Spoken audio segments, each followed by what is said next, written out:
વિદ્યાર્થીઓનું સ્વાગત છે। હજી પણ જો તમે મારી ચેનલને સબસ્ક્રાઇબ ન કરી હોય તો આપ કરી લેશો, જેથી કરીને જે કોઈ નવો વિડિયો અપલોડ કરવામાં આવે તો આપણને જલ્દીથી ઝડપથી મળી જાય।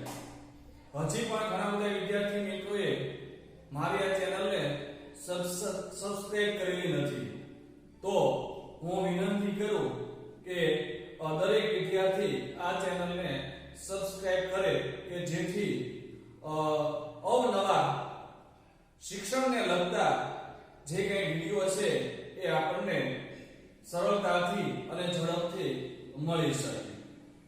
આજે આપણે તાસ 7 માં આપણે કઠોળ જે પાક છે અને જે તેલબિયા છે એનો આપણે અભ્યાસ કરીશું।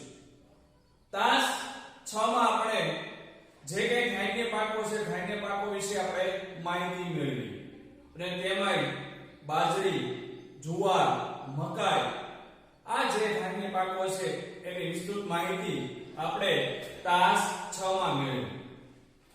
આજે આપણે જે કંઈ કઠોળ જે પાકો છે એ કઠોળ વિશે આપણે માહિતી મેળવશું અને ત્યારબાદ તેલબિયા વિશે નો અભ્યાસ આપણે કરીશું।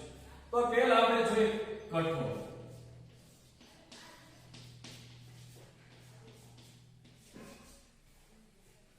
કઠોળની વાત કરીએ તો વિદ્યાર્થી મિત્રો કઠોળ એનું જે કાંઈ કઠોળ એક પ્રકારની શાકભાજી અને આ જે કઠોળ છે એ કઠોળનું જે શાક છે એ તમે કરતા હશો। તો કઠોળની અંદર કયા કયા કઠોળનો સમાવેશ થાય એની આપણે વાત કરવાની છે, તો આપણે એને વિસ્તૃત માહિતી મેળવીએ। તો શાકાહારી લોકો માટે કઠોળ એ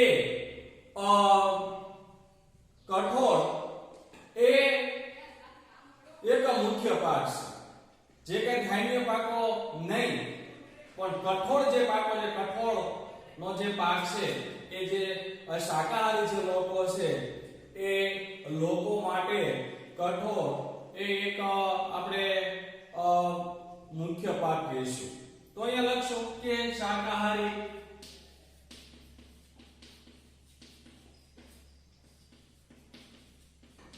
લોકો જે છે એ લોકો માટે કઠોળ એ પ્રોટીનનો મુખ્ય સ્ત્રોત છે।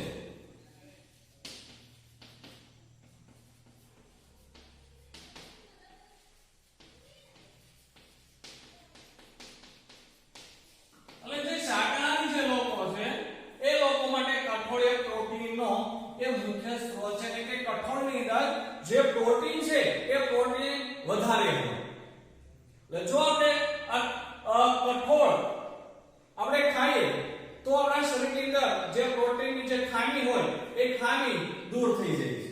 એટલે આ કઠોળની અંદર પ્રોટીનનું જે પ્રમાણ છે એ વધારે છે। પ્રોટીનનો મુખ્ય સ્ત્રોત કહેશું આપણે, કઠોળ છે એ પ્રોટીનનો મુખ્ય સ્ત્રોત છે। તો કઠોળની અંદર ખાસ કરીને આપણે વાત કરીએ તો તુવેર, પછી મગ, મઠ, અડદ, પછી વટાણા, પછી વાલ, મસૂર વગેરે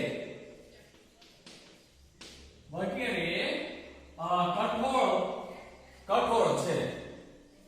એટલે વગેરે જે છે વગેરે કઠોળનો સમાવેશ થાય છે। તો કઠોળની અંદર ખાસ છે તુવેર, મગ, મઠ, અડદ, વટાણા, વાલ અને મસૂર વગેરેનો જે સમાવેશ છે વગેરેનો સમાવેશ થાય છે। એટલે આ બધા જે છે કઠોળો છે એમાં આપણે વાત કરીએ તો કે તુવેર, પછી મગ, મઠ અને અડદ। તુવેર, પછી મગ, મઠ, અડદ વગેરે કેવા છે. ખરીફ પાક એટલે ચોમાસાની ઋતુમાં લેવામાં આવતા પાક. એટલે કે આ જે ચાર પાકો તુવેર, મગ, મઠ, અડદ વગેરે કેવા પાક છે? ખરીફ પાક છે. તો આપણે વાત કરીએ વટાણા, ચણાનો પણ સમાવેશ થાય. ચણા, વટાણા અને મસૂર એ કેવા પાક છે? એ રવિ પાક છે. એટલે શિયાળાની ઋતુની અંદર આ પાક છે એ લેવામાં આવે છે. હવે આપણે વધુ વરસાદ વાળા સિવાયના જે રાજ્યો છે એ રાજ્યોની અંદર આ કઠોળના જે પાકનું જે ઉત્પાદન છે એ સારું થાય છે. તો વધુ વરસાદ વાળા વિસ્તારો સિવાય ના રાજ્યોમાં આ કઠોળ જે છે, કઠોળનું જે ઉત્પાદન છે એ સારું થાય છે. જ્યાં વધારે વરસાદ પડે છે ત્યાં કઠોળનો પાક થતો નથી. એટલે જ્યાં વધારે વરસાદ પડે છે ત્યાં પાક છે સડી જાય છે, સડી જતો હશે એટલે ત્યાં એ પાકની થતો નથી. વધારે વરસાદ છે ત્યાં પાકને અનુકૂળ આવતો નથી. તો વધુ વરસાદ વાળા જે વિસ્તારો છે એ સિવાયના જે આપણા ભારત દેશના રાજ્યો છે એ રાજ્યોમાં આ કઠોળનું જે ઉત્પાદન છે, જે વાવેતર છે એ થાય છે. તો ખાસ કરીને કે વધુ વરસાદ વાળા વિસ્તારો સિવાયના રાજ્યો કઈ કયા છે? તો આપણે વાત કરીએ કે મધ્યપ્રદેશ છે, મહારાષ્ટ્ર, ઉત્તર પ્રદેશ, મધ્યપ્રદેશ, મહારાષ્ટ્ર, ઉત્તર પ્રદેશ, પછી આંધ્ર પ્રદેશ, બિહાર,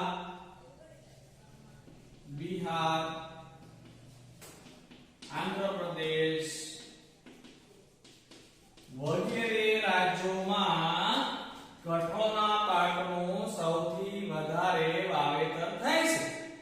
બરાબર? આ જે રાજ્યો છે મધ્યપ્રદેશ, મહારાષ્ટ્ર, ઉત્તર પ્રદેશ, બિહાર, આંધ્ર પ્રદેશ વગેરે રાજ્યોમાં કઠોળના પાકનું જે વાવેતર છે સૌથી વધારે થાય છે.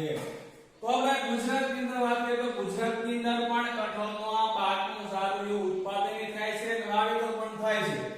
તો આપણે વાત કરીએ કે ભાઈ ગુજરાત જે છે ગુજરાતમાં તુવેરનું વડોદરા જિલ્લામાં,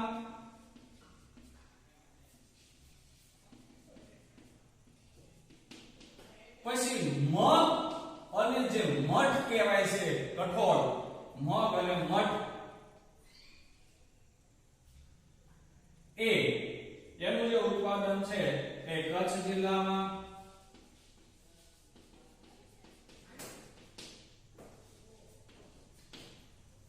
મગ અને જે મઠ જે કઠોળ છે એનું જે ઉત્પાદન છે એ કચ્છ જિલ્લામાં થાય છે. અને અડદ જે છે, અડદ એનું જે પાટણ જિલ્લામાં સૌથી વધુ વાવેતર થાય છે. અને અડદ જે છે એ અડદનું કયા જિલ્લામાં? પાટણ જિલ્લામાં સૌથી વધુ વાવેતર થાય છે. એટલે કે ગુજરાતની આપણે વાત કરીએ તો ગુજરાતમાં ખાસ કરીને જે છે એ વડોદરા જિલ્લાની અંદર તુવેરનું વાવેતર થાય છે. ત્યાર પછી મગ અને જે મઠ છે એનું સૌથી વાવેતર છે કચ્છ જિલ્લામાં થાય છે. અને અડદ જે છે, અડદનું જે વાવેતર છે સૌથી વધારે પાટણ જિલ્લામાં થાય છે. એટલે મિત્રો એવું પણ કહી શકાય કે આપણા ગુજરાતમાં પણ કઠોળનું જે વાવેતર છે એ પુષ્કળ પ્રમાણમાં થાય છે. હવે આપણે વાત કરીએ કે જે કઠોળનો જે પાક છે, કઠોળના પાક દ્વારા મિત્રો જમીનને સૌથી વધારે ફાયદો થાય. શું ફાયદો થાય? તો કે જે નાઇટ્રોજન છે, નાઇટ્રોજનનું જમીનમાં પુનઃ સ્થાપન થાય.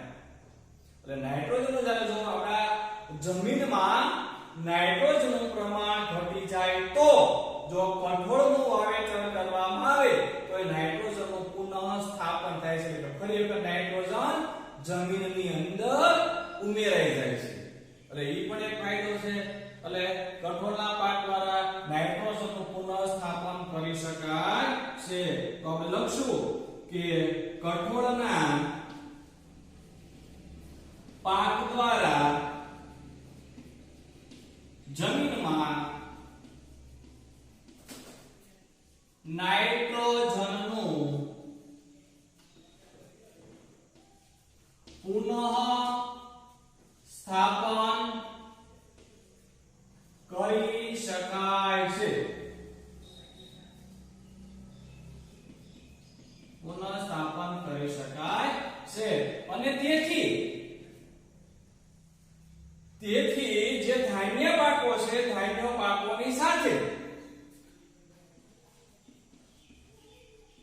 ધાન્ય પાકો ક્યાં છે તો કે બાજરી ઘઉં ત્યાર પછી મકાઈ ડાંગર આવા બધા જેનો અભ્યાસ આપણે આગળના તાસમાં કરેલો છે તો તેથી ધાન્ય પાકોની સાથે તેમજ અલગથી કઠોળના પાકનું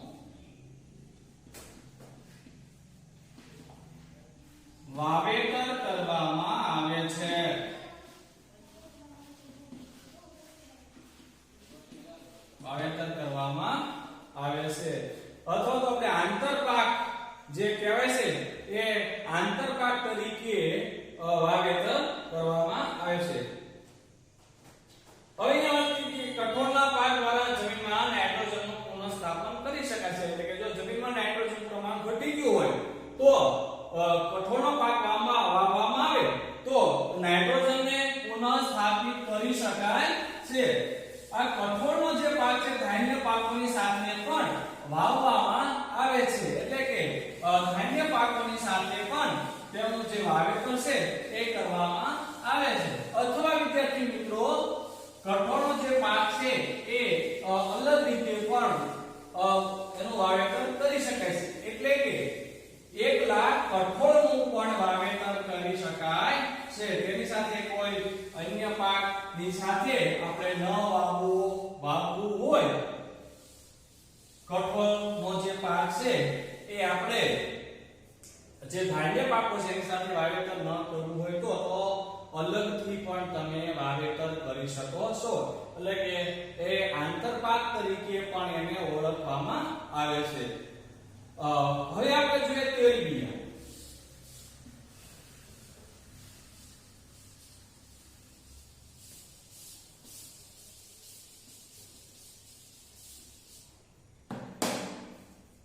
ત્યાર પછી આપણે તેલબિયા વિશે અભ્યાસ કરીશું તેલબિયા એને આપણે કહેવાય તો ઓઇલ સીડ કહેવાય ઇંગ્લિશની અંદર ઓઇલ સીડ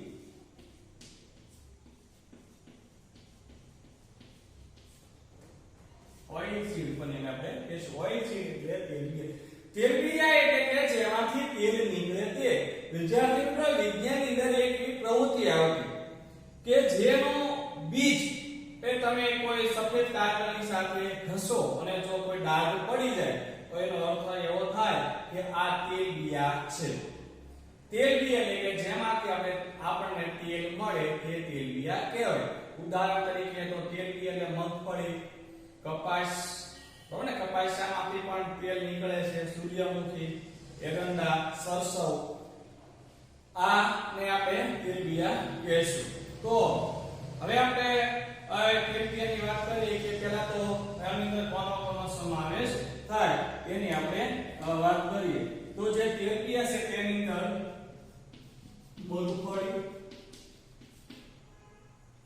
પછી સરસવ પછી તલ પછી સૂર્યમુખી એરંડા વગેરેનો સમાવેશ તેલબિયામાં કરી શકાય છે આ સિવાય પણ બીજા એવા પાક છે કે જેમાંથી તેલ નીકળે છે તો હવે ભારતીય ભોજનમાં તેલનું ખૂબ જ મહત્વનું સ્થાન છે. આપ સૌ જાણો છો કે ભારતીય જે ભોજન છે એ ભારતીય ભોજનમાં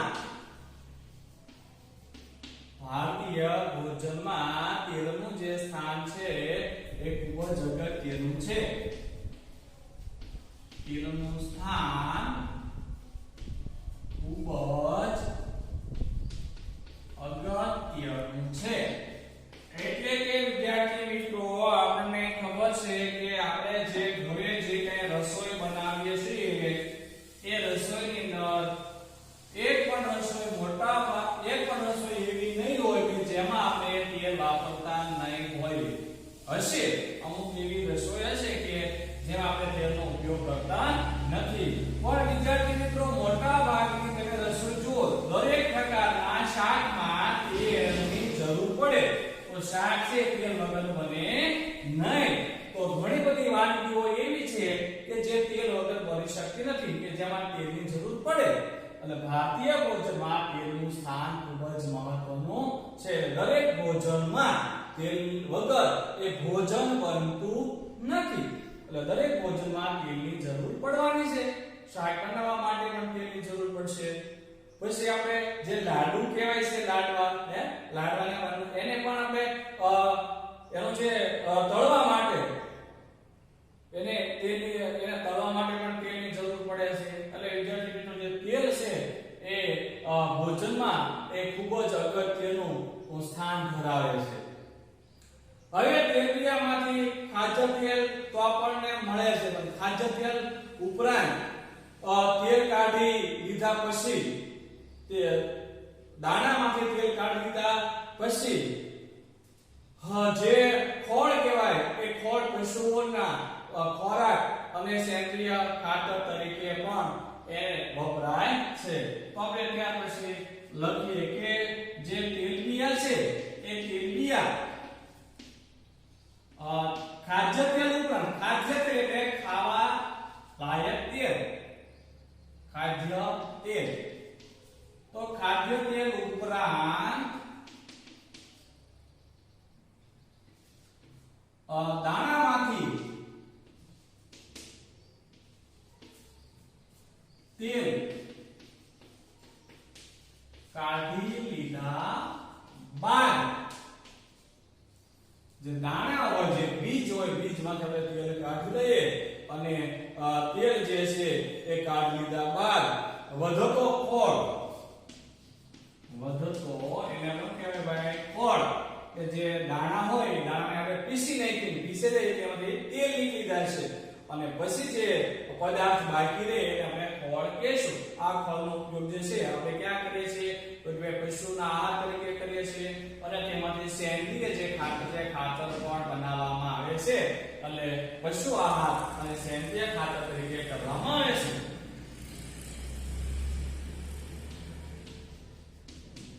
પશુ આહાર અને સેન્દ્રિય ખાતર તરીકે કરવામાં આવે છે.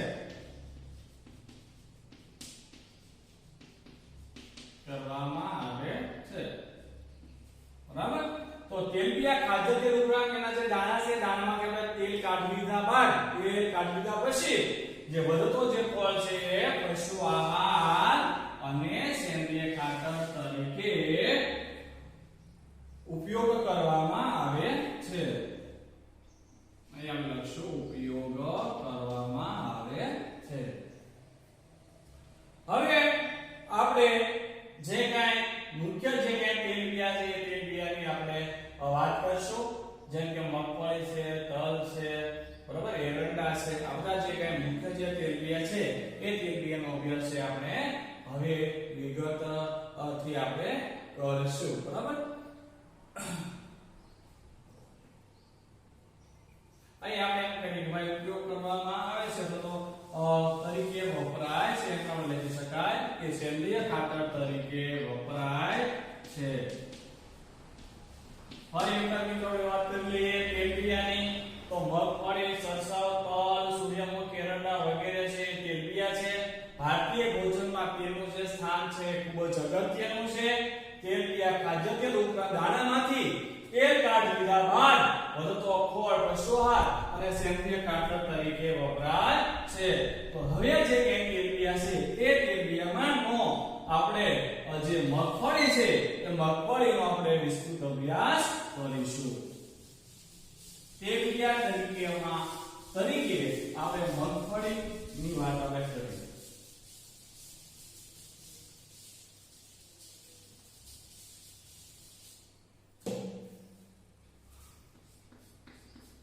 મગફળી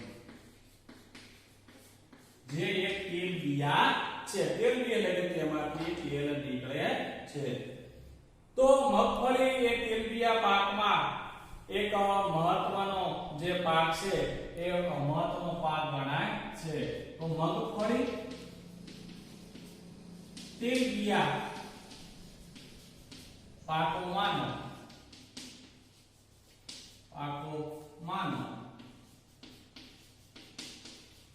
મહત્વનો પાક છે. આ પાકને કઈ કેવી જમીન અનુકૂળ આવે છે એની અમે વાત કરીએ તો જે મગફળીનો જે પાક છે એને કાળી, પછી કસવાળી, ત્યાર પછી વાત કરીએ આપણે કસવાળી, પછી પાણી ન ભરાઈ રહે તેવી,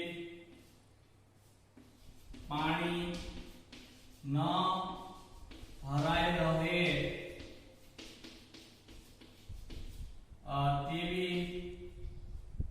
ત્યાર પછી લાવાના રેતી મિશ્રિત,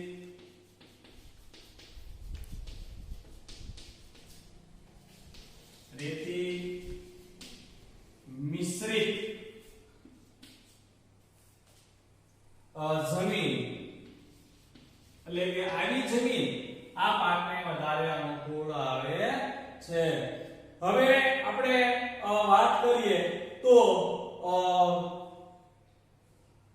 એને તાપમાન કેટલું અનુકૂળ આવશે તો તે 20 સેલ્સિયસ થી માંડીને 20 સેલ્સિયસ થી માંડીને 25 સેલ્સિયસ સુધીનું જે તાપમાન છે એ તાપમાન આ પાકને વધારે અનુકૂળ આવે છે. તો આપણે વરસાદની વાત કરીએ તો વરસાદ છે 50 સેમી થી લઈને 70 સેમી સુધીનો જે વરસાદ છે એ વરસાદ આ પાકને વધારે અનુકૂળ આવે છે. તો કાળી, કસવાળી, પછી પાણી ન ભરાઈ રહે તેવી, લાવાની રેતી મિશ્રિત અને ગોરાળુ જે જમીન છે એ જમીન આ પાકને અનુકૂળ આવે છે. પછી આપણે તાપમાન તો કે 20 સેલ્સિયસ થી લઈને 25 સેલ્સિયસ જેટલું તાપમાન અને 50 થી 70 સેન્ટીમીટર જેટલો જે વરસાદ છે એ આ પાકને અનુકૂળ આવે છે. તો મગફળીના પાકને અનુકૂળ આવે છે. બરાબર. તો જે આપને ખ્યાલ છે કે ભાઈ આપ સૌ વિદ્યાર્થીઓ એ ખેડૂતના સંતાનો છે, મોટા ભાગના બાળકો છે એ ખેડૂતના સંતાનો છે. તો એને એના જે મગફળી છે મગફળી વિશે સૌ મોટા ભાગના બાળકો જાણતા હશો. અને મગફળીને આપણે આપણી ભાષામાં શીંગ કહીએ છીએ. શું કહીએ છીએ? શીંગ.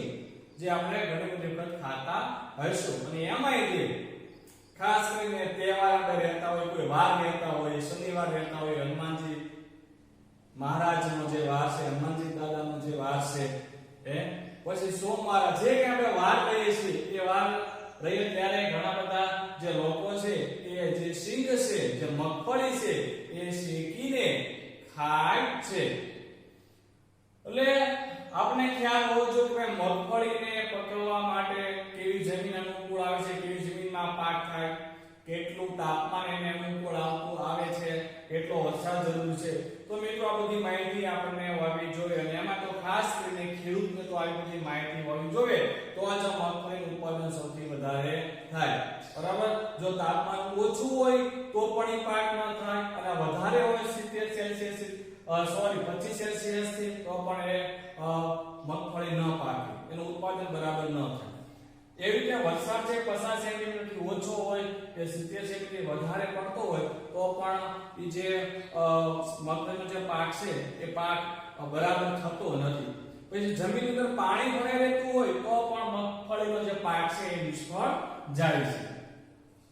તો હવે આપણે વાત કરીએ કે ભાઈ મગફળી છે કેવો પાક છે, તો કે ભાઈ મગફળી છે ખરીફનો પાક છે, પણ જ્યાં સિંચાઈની સગવડતા છે, સિંચાઈની જે સગવડતા વાળા વિસ્તારોમાં બરાબર જાયદ પાક તરીકે પણ આ પાકને લઈ શકાય છે. જાયદ પાક તરીકે પણ લઈ શકાય. એટલે જો વિદ્યાર્થી મિત્રો આ ખરીફ પાક તો છે એટલે કે ચોમાસાની ઋતુમાં તો આ પાકને લઈ શકાય, પણ જો સિંચાઈની સગવડતા હોય એટલે કે પાણીની સગવડતા હોય તો ઉનાળાની ઋતુમાં પણ આ પાક સારી રીતે લઈ શકાય. એટલે ઉનાળાની ઋતુ એટલે કે ઉનાળાની ઋતુમાં જે પાક લેવામાં આવે છે તેને આપણે કયો પાક કહીએ છીએ, તો કઈ જાયદ પાક કહેવાય છે. બરાબર, તો જે છે એ જાયદ પાક તરીકે પણ આને જે છે એટલે કે ઉનાળુ પાક તરીકે પણ એનું વાવેતર છે કરવામાં આવે છે. તો આપણે વાત કરી કે ભાઈ ભારતની અંદર ભારતના એવા કયા રાજ્યો છે કે જેમાં મગફળીનું જે ઉત્પાદન છે સૌથી વધારે થાય, તો આપણે વાત કરીએ ગુજરાતની અંદર પણ મગફળીનું ઉત્પાદન સારું થાય છે. ત્યાર પછી મહારાષ્ટ્ર રાજ્ય છે તો મહારાષ્ટ્રમાં પણ મગફળીનું સારું એવું ઉત્પાદન થાય છે.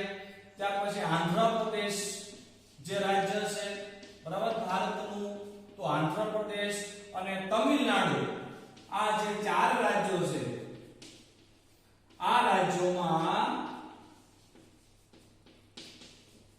સૌથી વધારે મગફળીનું ઉત્પાદન થાય છે. ઉત્પાદન કે વાવેતર થાય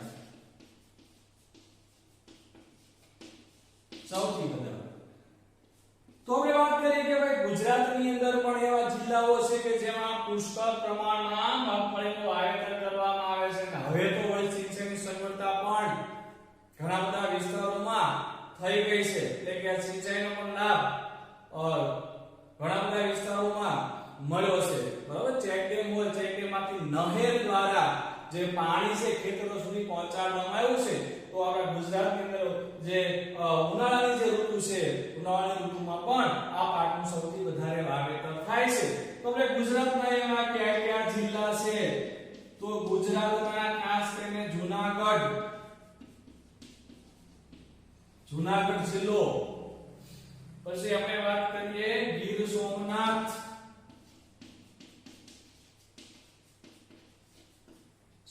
બરાબર ને, મહાદેવ બિરાજે છે એવું આપણું એક સ્થળ જે સોમનાથ, ગીર સોમનાથની આપણે અહીંયા વાત કરી છે. ત્યાર પછી ગીર સોમનાથ પછી આપણે વાત કરીએ કે ભાઈ અમરેલી, રાજકોટ અને ભાવનગર. અમરેલી, રાજકોટ અને ભાવનગર જિલ્લામાં મગફળીનું સૌથી વધુ વાવેતર થાય છે.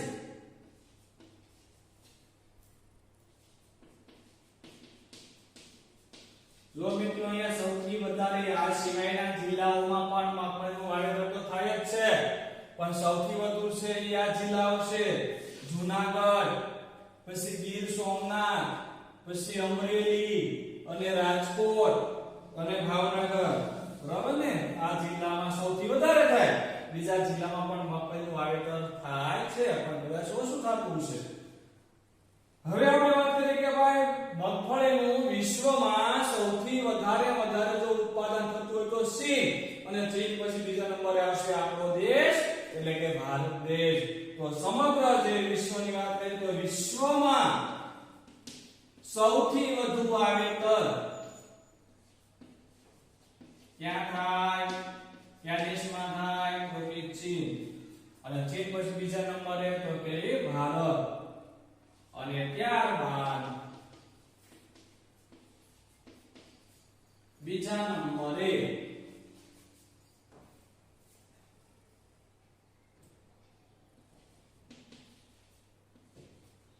ભારતમાં થાય છે. એટલે ચીનની અંદર સૌથી વધારે ક્યાં પછી આપણો દેશ આવશે મિત્રો? બીજા ક્રમે જે છે આપણો દેશ આવશે. ગુજરાતમાં વાત કરીએ બરોબર છે તો સૌથી વધારે મગફળીનું વાવેતર થાય છે એટલે કે ચીન પછી ભારત, એટલે કે આપણા દેશનું જે સ્થાન છે એ બીજા ક્રમે રહેલું છે. ગુજરાતમાં ખાદ્ય તેલ તરીકે સિંગ તેલ જે છે વિશેષ વપરાય છે, એટલે કે જે ખાદ્ય તેલ તરીકે જે મગફળીનું જે તેલ છે એ વિશેષ રીતે વપરાય છે.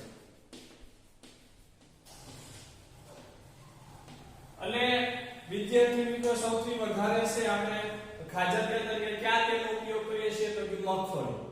એટલે સૌથી વધારે જો આપણે ખાદ્ય તેલ તરીકે ઉપયોગ કરતા હોય તો એ મગફળીના તેલનો આપણે ઉપયોગ કરીએ છીએ.